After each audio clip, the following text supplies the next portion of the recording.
So hi friends, so this is in the series of lecture that we have aptly named as ethics in ethics alphabets, basic alphabets of ethics. In this series of lecture, this is video number 15 in which I have discussed, I will discuss public or civil services values and ethics in public administration. Public or civil services values. This is actually the second last portion of your syllabus, and this is very important as far as your section B questions are concerned, because basically issues like ethical dilemma questions have been found in section A of your paper very regularly. Questions related to ethical dilemma, questions related to ethical concern, because ethical concern is a word that you find in each and every case study. In each and every case study you find what are the ethical concerns involved with the moral agent. Okay, so this particular thing is important for case studies questions. Not only that, this thing is also very important for your section A questions. Apart from this, it also finds importance as far as some portion of paper 2 is concerned, GS paper 2 is concerned. So like topics that are mentioned in this particular syllabic portion is like status and problem of public or civil services values and ethics in public administration. Then we deal with ethical dilemmas, we deal with laws and rules. In fact, this year only a question came 2020 which stated that what is the difference between law and rule. We would discuss this in detail. Okay, then sources of ethical guidance and international relations and corporate governance. Some of the issues related to ethics as far as international governance is concerned. International governance where like institutions like United Nations, which are basically interested in having that global model of governance. Okay, and issues related with international funding, international grants, international loans. This has become very important topic because of the recent amendment and stringent measures that government has put up as far as Foreign Currency Regulation Act has been concerned. Like more than 90% of the NGOs were delisted and deregistered. Okay, because government became very apprehensive and Ministry of Home basically deregistered those NGOs because maybe those foreign funds are coming and those agents are basically engaged in some unscrupulous activities. Okay, and issues related to corporate governance again basically is related with issues like corporate social responsibility. Okay, section 135 of Companies Act 2015. Okay, so in this particular video we would discuss who actually is a public servant. This particular question came in 2019. Okay, who actually is a public servant? As I have been telling in my videos that you have to get to the root of the word. Public servant. It translates in Hindu into Lok Sevak. Who is a public servant? Actually, public servant is a class of government employee who works in any dimension for the government, who is part of the government. So a patwari working in Gram Revenue section, okay, or like a civil servant or IPS working in the district, okay, or a circle officer or a bank employee, that bank completely owned by Government of India, okay, or like anybody working in national highway project, okay. So anything that is related to government, anybody working for that activity which is a public service, or in any domain of work where government fund is basically involved, is regarded as a public servant. For this particular thing there has been lots of ambiguity because we are basically living in new public administration and public private partnership era where government to reduce cost is engaging third party and that third party is doing work. Suppose a person who is working for a Malaysian company which is building a national highway, a section of the national highway under quadrilateral project. And that Malaysian employee, that Malaysian infrastructural employee, can he be regarded as a public servant? Suppose he dies while doing work, does he is he entitled for all the compensations and all the monetary benefits that a usual public servant is allocated to when he dies? So all these things have become very ambiguous. But in a large context, and Supreme Court has also recently come up with various decisions. In fact, Supreme Court is trying to enlarge this whole definitional context of public servant, because for obvious reasons. Okay, in fact, Supreme Court in 2015 has enlarged this definition of public servant, and it has included even the employee of private sector banks as public servant. The case was related to Ramesh Geli of Global Trust Bank, which was later bought by Oriental Bank of Commerce, scheduled bank. Ramesh Geli, in that case, Supreme Court has said that no, even if he was a CMD of private bank, but he was dealing with people's money. He was dealing with money owned by common citizens. So that work entitled him to be considered as a public servant. Okay. So like public servant definition. One more thing I would like to tell you: every civil servant is a public servant. But every public servant is not a civil servant, for the simple reason that every SP DM is a public servant, but every patwari, kanungo, every clerk is not a civil servant, but they all are public servant. For the simple reason that if you classify any public servant as a civil servant, he naturally has to own certain discretionary administrative powers. He has to be in the domain which belongs to the higher hierarchy, higher echelon of government.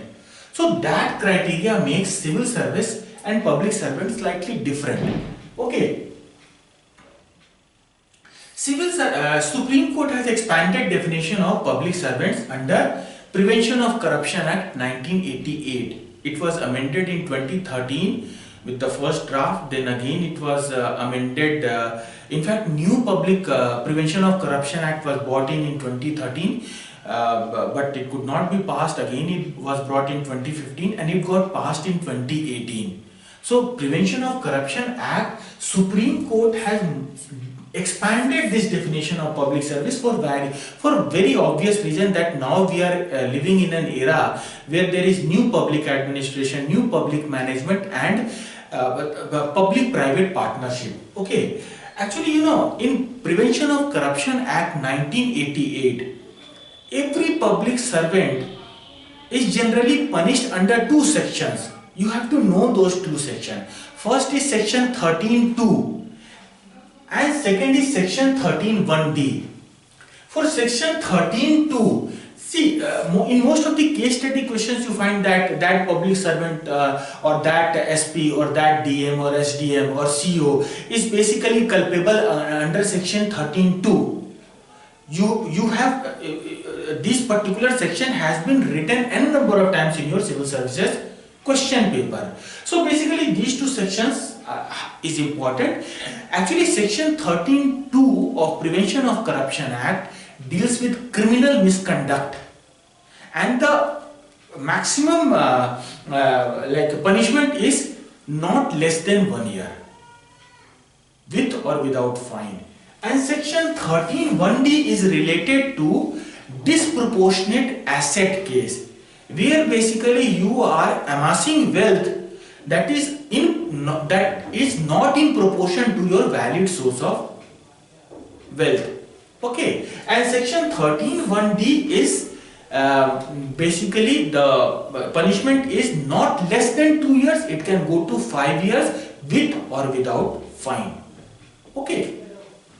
So these two sections are important. In fact, for section 13(1)(d), earlier, like the Keith and kin of that public servant also had to file their income tax return.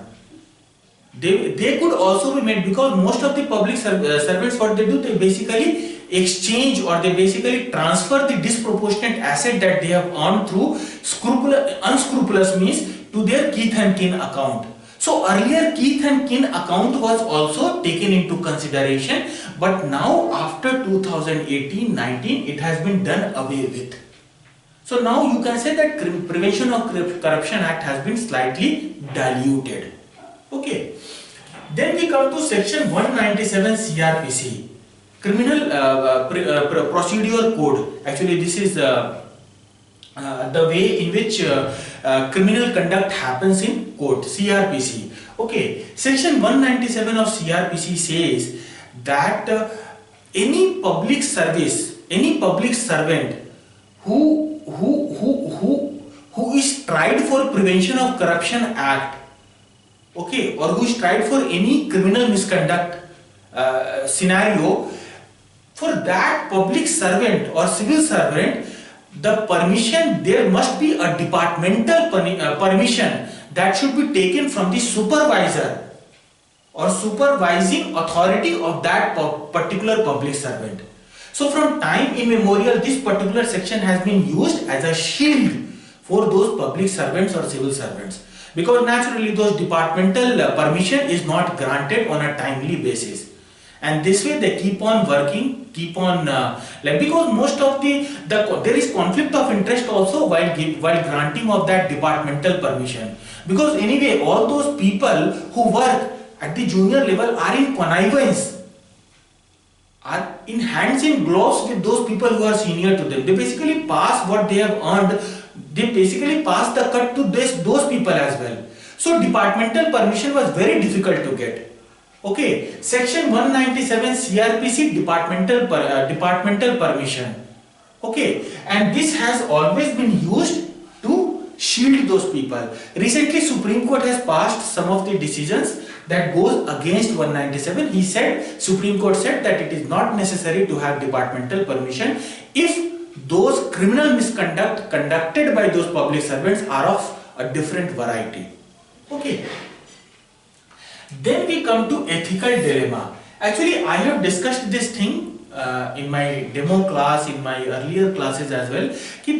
Ethical dilemma and moral dilemma are three different things. I would discuss it very briefly because this particular thing finds a position in this portion of this syllabus. See, dilemma is anything that doesn't have any moral quality. Whether I should conduct my class with this sketch pen or with a black sketch pen. Okay, so this is the dilemma. Because black sketch pen, I have written everything in black, so I needed to have a red sketch pen.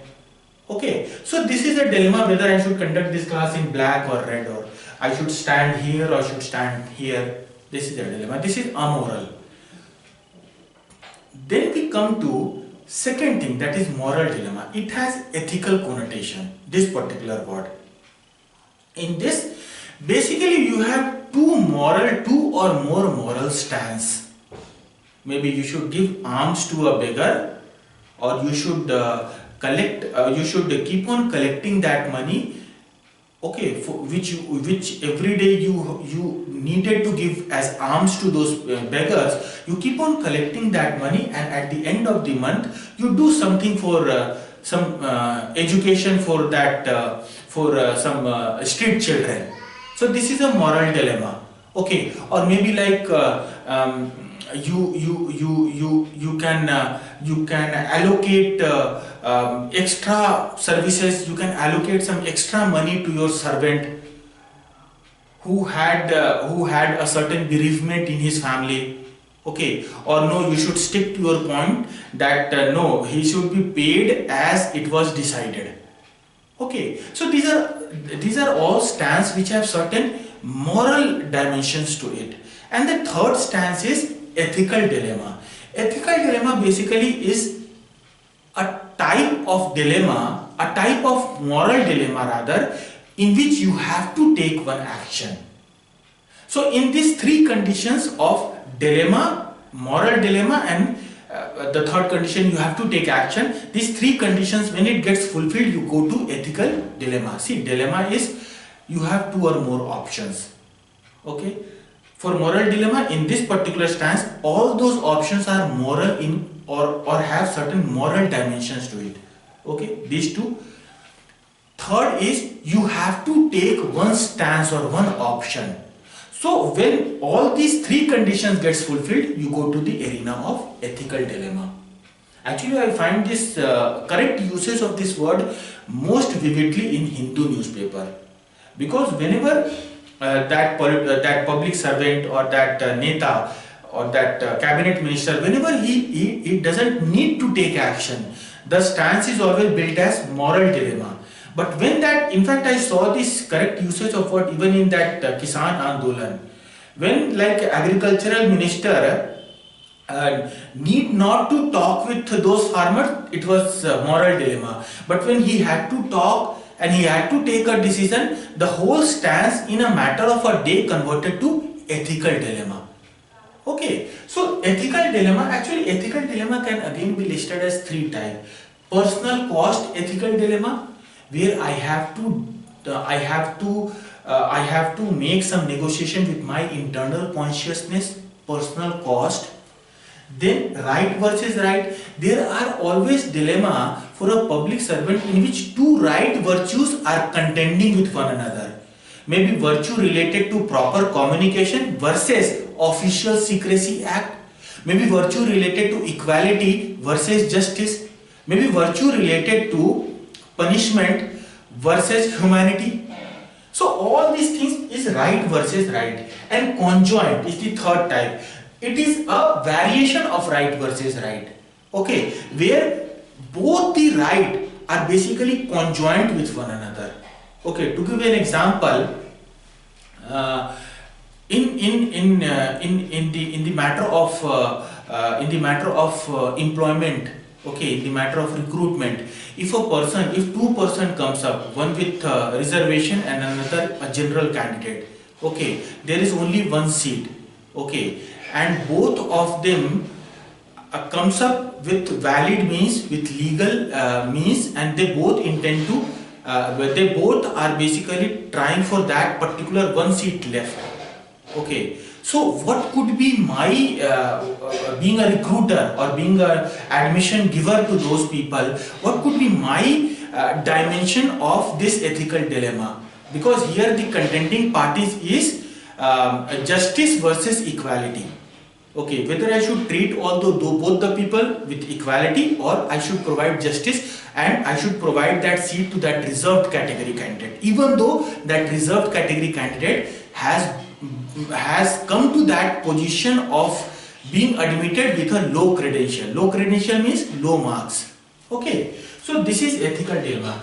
Then we do something that is related to philosophy of public interest. Actually, philosophy of public interest, as far as this topic is concerned, you have four different philosophies: intuitionist philosophy, perfectionism, utilitarianism, and theory of justice. Actually, intuitionist philosophy of public service says that you take decision at that instance when you are in situational dilemma or ethical dilemma. Okay, perfectionism, you basically are perfectionist